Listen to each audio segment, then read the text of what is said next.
Sometimes the most dangerous person in a courtroom isn't the one in a black robe. When Judge Thornfield forced Emma Rodriguez to defend herself, thinking she was just another helpless victim, he had no idea he was facing his worst nightmare, a woman who knew the law better than he did.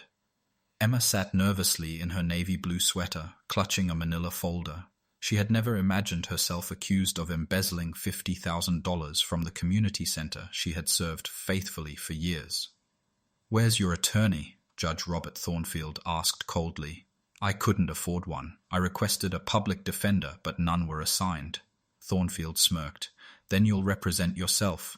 This court doesn't wait for anyone's convenience." The gallery murmured with anticipation. Reporters, curious locals, and courthouse regulars had gathered, eager to see a simple woman crushed by the system. The prosecutor painted her as a thief. Witnesses testified. Evidence was presented. Yet Emma's sharp eye noticed flaws. Dates that didn't align, documents that looked forged, withdrawals that happened on days she wasn't even present. During cross-examination, she asked Marcus Webb, the community director, pointedly, "Can you provide specific dates when families reported missing donations?" Webb stammered, "Well, the paperwork.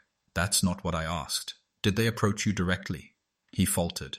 Thornfield quickly cut her off, almost too quickly. Emma caught the nervous glance he shared with the prosecutor. Something was wrong. Piece by piece, she pressed harder. A bank manager confirmed all suspicious withdrawals occurred on Wednesdays, days Emma never worked. When she pointed this out, Thornfield snapped, recessed the court, and whispered urgently with the prosecutor. Emma's instincts screamed. This wasn't a simple case. It was a setup, and she had stumbled onto something much bigger. Back in C.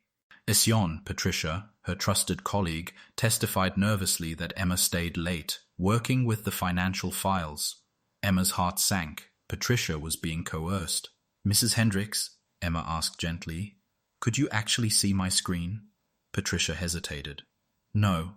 In fact, I was researching grants, wasn't I?" Patricia finally nodded. Emma pressed further with a handwriting expert who claimed she wrote a fake confession letter.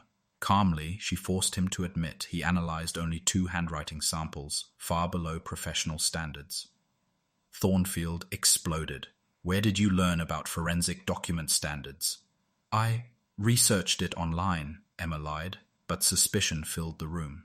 That night, her past unraveled. Thornfield ordered a background check. By morning, her secret was out. Emma wasn't just a volunteer. She had once been a prosecutor who specialized in corruption cases. "Care to explain your whereabouts between 2015 and 2018? Thornfield demanded. Emma finally stood tall. "I was a prosecutor. I resigned after exposing corruption nearly destroyed me. I changed my name to escape that world, but it seems corruption found me again." The courtroom erupted. Thornfield paled. Emma produced hidden documents showing funds siphoned from the community center into offshore accounts, controlled by shell companies tied to Mrs. Thornfield. The evidence was devastating. Audio recordings played, revealing Marcus Webb and Mrs. Thornfield plotting to frame her.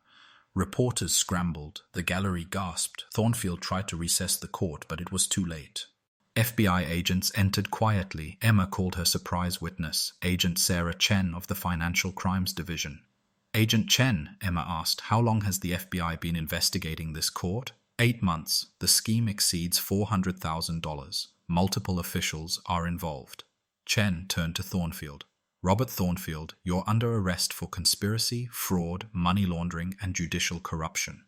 The once powerful judge was led away in handcuffs, hatred burning in his eyes. "You think you've won? You have no idea what you've started." Emma met his gaze firmly. "I know exactly what I've started. Accountability."